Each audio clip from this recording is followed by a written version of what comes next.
ಅದು breakfast meeting ಅಲ್ಲ, break meeting ಅದು. ಅಲ್ಲಿ ಏನು ನಡೆಯಲ್ಲ. ಅಲ್ಲಿ ಇಡ್ಲಿನೂ ಇಲ್ಲ, ದೋಸೆನೂ ಇಲ್ಲ, ಉಪ್ಪಿಟ್ಟು ಇಲ್ಲ. ಬರೀ ಜಗಳ ಬಿಟ್ಟರೆ ಏನೂ ಆಗಲ್ಲ. ಇಲ್ಲಿ ನೋಡಿ, ಅದು ಮುಖ್ಯಮಂತ್ರಿ ಪದವಿ ಬಿಡುವಂಥದ್ದು. ಸಿದ್ದರಾಮಯ್ಯ ರೆಡಿ ಇಲ್ಲ. ಇಲ್ಲಿ ಡಿ ಕೆ ಶಿವಕುಮಾರ್ ನನಗೆ 2.5 ವರ್ಷ ಅಂಥೇಳಿ ಮಾತಾಗಿದೆ ಅಂತ ಹೇಳ್ತಾ ಇದ್ದಾರೆ. ಡೈರೆಕ್ಟಾಗಿ ಹೇಳ್ತಾ ಇದ್ದಾರೆ, 6 ಜನದ ಮಧ್ಯೆ ಆಗಿದೆ ಅಂತಾನೆ ಡೈರೆಕ್ಟಾಗಿ ಹೇಳ್ತಾ ಇದ್ದಾರೆ.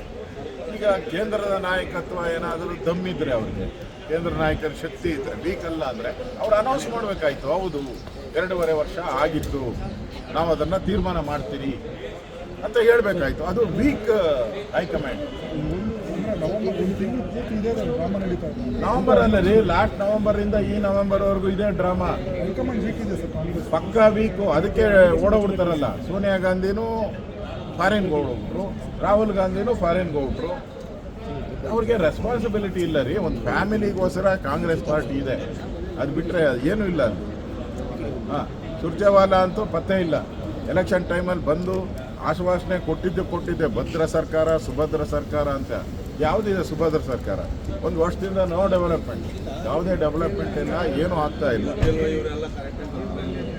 ಆ ರೀತಿ ಒಂದು ವಾತಾವರಣ ಇವತ್ತು ಕರ್ನಾಟಕದಲ್ಲಿದೆ. ಕರ್ನಾಟಕ ಜನ ಇವತ್ತು ಹಳ್ಳ ಬಿದ್ದಿರೋ ರಸ್ತೆಗಳು, ಲಾ ಆ್ಯಂಡ್ ಆರ್ಡರ್ ಪ್ರಾಬ್ಲಮ್ ಆಗಿರೋದು, ಜೈಲುಗಳಲ್ಲಿ ಬಾರ್ ನಡೀತಾ ಇದೆ, ಜೈಲುಗಳಲ್ಲಿ ವೈನ್ ತಯಾರು ಮಾಡ್ತಾರಂತೆ, ವೈನ್ ಫ್ಯಾಕ್ಟ್ರಿ ಔಟ್ ಇದೆ ಜೈಲುಗಳಲ್ಲಿ. ಇಷ್ಟೆಲ್ಲ ಇದ್ರೂ ಈ ಸರ್ಕಾರ ಕೇರ ಮಾಡಿದ್ರೆ ಇದೆ ಅಂತ ಹೇಳಿದ್ರೆ ಸತ್ತೋಗಿದೆ ಸರ್ಕಾರ. ಅದರಿಂದ ಇಲ್ಲಿ ಕೇಂದ್ರದ ಏನು ನಾಯಕರಿದ್ದಾರೆ ಕಾಂಗ್ರೆಸ್, ಅವರು ವೀಕ್ ಆಗಿರೋದ್ರಿಂದ ಇಲ್ಲಿ ಅಡ್ವಾಂಟೇಜ್ ತಗೊಳ್ತಾ ಇದ್ದಾರೆ. ಡಿ ಕೆ ಶಿವಕುಮಾರ್ ಮತ್ತು ಸಿದ್ದರಾಮಯ್ಯ ಅಡ್ವಾಂಟೇಜ್ ತಗೊಂಡು ಸವಾರಿ ಮಾಡ್ತಾ ಇದ್ದಾರೆ, ಕೇಂದ್ರದ ನಾಯಕರ ಮೇಲೆ ಸವಾರಿ ಮಾಡ್ತಾ ಇದ್ದಾರೆ. ಅದರಿಂದ ರಾಜ್ಯದ ಕಾನೂನು ಸುವ್ಯವಸ್ಥೆ ಹದಗೆಟ್ಟಿದೆ, ಅಭಿವೃದ್ಧಿ ಹದಗೆಟ್ಟಿದೆ.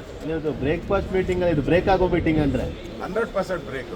ಇದು ಬ್ರೇಕ್ಫಾಸ್ಟ್ ಮೀಟಿಂಗ್ ಅಲ್ಲ, ಬ್ರೇಕ್ ಆಗೋ ಮೀಟಿಂಗ್. ಅದರಿಂದ ನಾವು ಇವತ್ತು ಸಮನ್ವಯ ಸಮಿತಿ ಸಭೆಯನ್ನು ಮಾಡ್ತಾ ಇದ್ದೀವಿ. ಸುಮಾರು ಹಲವಾರು ಅಜೆಂಡಾಗಳಿದೆ ರಾಜ್ಯ ಸರ್ಕಾರದ್ದು ವಿಚಾರವಾಗಿ. ಬೆಳೆ ಪರಿಹಾರ ಇರ್ಬೋದು, ಉತ್ತರ ಕರ್ನಾಟಕಕ್ಕೆ ಏನು ಅಧಿವೇಶನದಲ್ಲಿ ಕೊಟ್ಟಂಥ ಭರವಸೆಗಳೇನಾಯಿತು, ಇವಾಗ ಯಾಕೆ ಮಾಡಿಲ್ಲ ಅನ್ನೋದು, ಮತ್ತು ಒಳ ಮೀಸಲಾತಿ ಇರ್ಬೋದು, ಅನುದಾನಗಳ ಕೊರತೆ ಇರ್ತಕ್ಕಂಥದ್ದು ಇರ್ಬೋದು, ಜೈಲುಗಳಲ್ಲಿ ನಡೀತಾ ಇರೋವಂಥ ಅವ್ಯವಹಾರಗಳ ಇರ್ಬೋದು, ಮತ್ತು ಬೆಂಗಳೂರಲ್ಲಿ ಬಿದ್ದಿರೋವಂಥ ಹಳ್ಳ ರಸ್ತೆಗಳಿರ್ಬೋದು, ಇವೆಲ್ಲ ವಿಚಾರಗಳನ್ನು ಇವತ್ತು JDS ಜೊತೆ ಸಮನ್ವಯ ಸಮಿತಿಯಲ್ಲಿ ನಾವು ಮಾತಾಡ್ತೀವಿ. ಅವ್ರದ್ದು ಕೆಲವು ವಿಚಾರಗಳಿದೆ, ಅವೆಲ್ಲವನ್ನು ಒಟ್ಟಿಗೆ ಸೇರಿಸಿ ನಾವು JDS ಎರಡನ್ನೂ ಕೂಡ ವಿಧಾನಸಭಾ ಅಧಿವೇಶನದಲ್ಲಿ ಹೋರಾಟ ಮಾಡೋಕ್ಕೆ ಮಾಡ್ತಾ ಇದ್ದೀವಿ. ಕುಮಾರಸ್ವಾಮಿಯವರು ಕೂಡ ಬರ್ತಾ ಇದ್ದಾರೆ. ವಿಜಯೇಂದ್ರ ಅವರು ಫೋನಿನಲ್ಲಿ ಬರ್ತಾರೆ. ವಿಜಯೇಂದ್ರ ಮತ್ತು ನಮ್ಮ ಸುನೀಲ್ ಕುಮಾರ್ ಫೋನಲ್ಲಿ ಈ ಮೀಟಿಂಗ್ಗೆ ಇದು ಮಾಡ್ತಾರೆ. ಅವ್ರ ಫ್ಯಾಮಿಲಿ ಒಂದು ಮದುವೆ ಇರೋದರಿಂದ ವಿಜಯೇಂದ್ರ ಅವರು 2 ದಿನ ಶಿವಮೊಗ್ಗದಲ್ಲಿ ಇರ್ತಾರೆ. ಈಗ ತಾನೇ ನನ್ನ ಜೊತೆ ಮಾತಾಡಿದ್ರು. ಯಾವುದ್ಯಾವುದು ವಿಚಾರಗಳನ್ನು ಫಸ್ಟ್ ತೆಗೆದುಕೊಳ್ಬೇಕು ಅಂತ ಹೇಳಿದ್ದಾರೆ. ಅವರು ಕೂಡ ಕೆಲವು ಸಲಹೆ ಕೊಟ್ಟಿದ್ದಾರೆ ವಿಜಯೇಂದ್ರ ಅವರು. ಫಸ್ಟು ನಾವು ಉತ್ತರ ಕರ್ನಾಟಕದ ಬಗ್ಗೆನೇ ಫಸ್ಟೇನೆ ನಾವು ಪ್ರಾರಂಭ ಮಾಡಬೇಕು ಅಂತ ಈಗ ಫೋನ್ ಮಾಡಿ ಸಲಹೆಗಳನ್ನು ಕೊಟ್ಟಿದ್ದಾರೆ. ಡಿ ಕೆ ಶಿವಕುಮಾರ್ ಅವರು ಒದ್ದು ಕಿತ್ಕೊಳ್ತೀನಿ ಅಂತ ಹೇಳಿದ್ರು, ಅದು ಕಿತ್ಕೋಬೇಕು ಅಂತ. ಅದೇ ಸ್ಥಿತಿ ನಿರ್ಮಾಣ ಅವ್ರ ಕೈಲಿ ಆ ಶಕ್ತಿ ಇಲ್ದಂಗೆ ಕಾಣಿಸ್ತಾ ಇದೆ.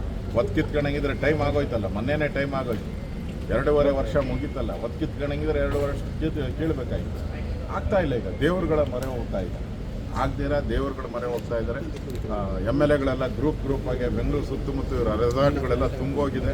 ಗ್ರೂಪ್ ಮಾಡ್ಕೊಂಡು ಸಿದ್ದರಾಮಯ್ಯನ ಇಳಿಸೋವಂಥ ಒಂದು ಗ್ರೂಪು, ಮತ್ತು ಡಿ ಕೆ ಶಿವಕುಮಾರ್ ಅವ್ರನ್ನ CM ಮಾಡೋ ಗ್ರೂಪ್, ಇವೆರಡೂ ಕೂಡ ಬೆಂಗಳೂರು ಸುತ್ತ ಇರೋವಂಥ ರೆಸಾರ್ಟ್ಗಳಲ್ಲಿ ಎಲ್ಲ ಠಿಕಾಣ ಮಾಡಿ ಮೀಟಿಂಗ್ಗಳು ಮಾಡ್ತಾ ಇದ್ದಾರೆ. ಸಿದ್ದರಾಮಯ್ಯ ಬಿಟ್ಕೊಡ್ತಾರೆ ಸರ್ ಅಷ್ಟು ಸುಲಭಕ್ಕೆ? ಸಿದ್ದರಾಮಯ್ಯನವರು ನಮ್ಮ ಇಲ್ಲಿದ್ದಾರಲ್ಲ, DK ಸಿದ್ದರಾಮಯ್ಯನವರು, ಅವರೆಲ್ಲ ಪಾರ್ಟಿ ನೋಡಿರೋರು,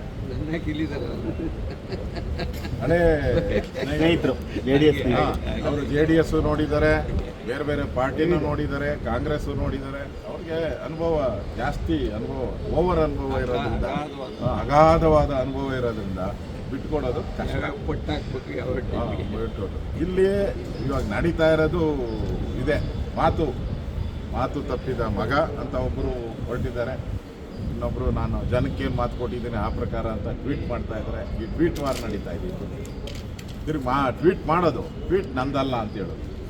ಇದು ಕಾಂಗ್ರೆಸ್ಸಿನ ಚಾಳಿ ಮತ್ತು ಸಿದ್ದರಾಮಯ್ಯ ಡಿ ಕೆ ಶಿವಕುಮಾರ್ ಅವರ ಚಾಳಿ, ಇವರಿಬ್ಬರದು ಅದೇ ಚಾಳಿಯಲ್ಲಿ ಹೋಗ್ತಾ ಇದೆ. ಜನಕ್ಕೆ ಮುಖಾಮುಖ ಬರಲ್ಲ, ಇವರು ಟ್ವೀಟ್ಗಳಲ್ಲೇ ಹೊಡೆದಾಡೋ ಅಂಥದ್ದನ್ನು ನಾನು ನೋಡ್ತೀವಿ. ಟ್ವೀಟ್ ವಾರ್, ಸಿ ಎಮ್ ಮತ್ತು ಡಿ ಸಿ ಎಮ್ ಮಧ್ಯೆ ಟ್ವೀಟ್ ವಾರ್ ನಡೀತಾ ಇದೆ.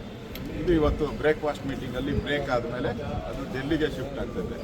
ಈಗಾಗಲೇ ರಾಜಸ್ಥಾನ, ಮಧ್ಯಪ್ರದೇಶ ಇಲ್ಲೆಲ್ಲ ಆಗಿದೆ, ಘಟನೆಗಳು ಈ ಥರದ್ದು ಆಗಿದೆ. ಏನಾಗಿದೆ ಅಂತ ಕಾಂಗ್ರೆಸ್ ಅವ್ರಿಗೆ ಗೊತ್ತಿದೆ. ಅದರಿಂದ ನನಗನ್ಸುತ್ತೆ ಈ ಸರ್ಕಾರ ಜನ ವಿರೋಧಿಯಾಗಿ ಕಳೆದ 1 ವರ್ಷದಿಂದ ಏನು ಮಾಡ್ತಾನೆ ಇಲ್ಲ. ಅದರಿಂದ ಜನ ಹೇಳ್ತಾ ಇದ್ದಾರೆ ತೊಲಗೋಗ್ಲಿ ಇವರು ಅಂತ. ಜನರ ಆಸೆ ಇದೆ, ತೊಲಗೋಗ್ಲಿ ಈ ಸರ್ಕಾರ.